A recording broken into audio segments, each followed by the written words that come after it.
Well, time now for a look at what's making the headlines internationally, and for that I'm joined once again by Caterina Vitozzi. Thanks for being with us, Caterina. Now, all eyes are on President Barack Obama ahead of the Democratic Convention, which of course starts today.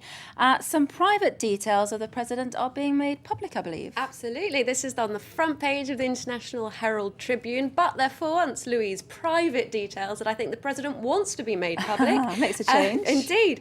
Their article on the front page saying that President Barack Obama is a perfectionist.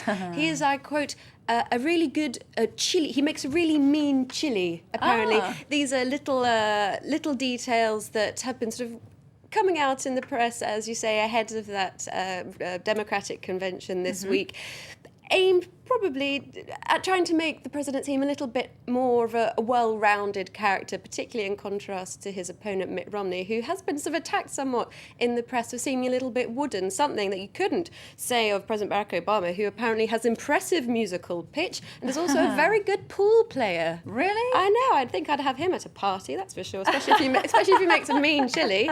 However, inside the International Herald Tribune, the jokes have stopped because there's some serious editorial pieces ahead of the convention. Okay. One piece by Jeff Jacoby saying, you know, he just wants these political carnivals, he calls them, to end. He says conventions like this have no real use in modern day politics. It used to be that they were for voting the candidate for the party, but he says now that's decided so far in advance.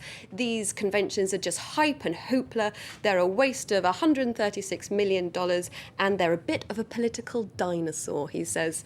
Wow, However, that's a tough approach. that is a tough approach. However, I would say if we didn't have these conventions, we wouldn't have little gems like this that we see in The Independent today. Tell us. Well, the British paper picks up on a little story from the Republican convention last week where Mitt Romney's running partner, so running on Romney's ticket, Paul Ryan, he said that he has run a marathon in under 3 hours. Now, that is incredibly quick. However, subsequently, he says he might have misremembered the time that he actually ran it in, and in fact, it could have been more like 4 hours. So he just missed an hour there. He just missed an hour. So a little bit of backtracking from Paul Ryan, the headline in the paper is great. They say this is not Ryan's personal best moment. Boom, boom. That's it. Every aspect of your life will come under scrutiny if you become the vice presidential candidate, I suppose. Exactly. Now, what about the South African papers, Caterina? I'm sure that the dispute involving the miners is all over them, really. Yeah, absolutely. In fact, the South African Mail and Guardian have a really interesting look into the inquiry of these 34 miners who were shot dead by police by that platinum mine outside of Johannesburg last month. They call this Commission Impossible. They say, looking at the history of inquiries like this in South Africa, they always never really provide the answers that you're looking for. In fact, either the wrong questions are asked or that the answers that are given are sort of manipulated in a way which doesn't really provide any real information or anywhere from a state from which to progress it. They say, although this inquiry has the backing of the president, if you're looking for real answers, you're better off looking elsewhere. Oh, okay. Well, that's a fair point, I suppose.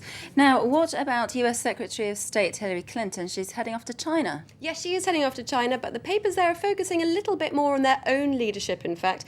The 10-yearly cabinet reshuffle of the leading Chinese Communist Party there. That's coming in a couple of months. The paper says the leadership is pretty much in place. However, what is interesting, inside the paper, the South Morning China Post, have a look at a piece written in the Study Times on mainland China, a Chinese Communist Party, which actually attacks the leadership, says it's really done nothing much over the last couple of years and that the political reforms just haven't happened. So a really interesting and quite rare attack from a mainland Chinese paper. It certainly is rare. Staying in China, it's back to school for students, and this is a costly experience for them. Absolutely. No longer the days of going back to school with a couple of pencils and a packet of salt and vinegar crisps, I can tell you. Did you go back to school like that? That's a very chic way of going back to school. Was it? Well, you were more smoky bacon type of girl. No, in fact, apparently, according to the China Daily, 70% of first-year college students in China have spent at least 2,500 euros on electronic equipment heading into this new school year. So that's laptops, digital cameras and iPhones. One parent saying this isn't a necessity, it's a luxury. Certainly more complicated than in our day, Caterina. Thank you very much, Caterina Vitozzi, there with the International Press Review.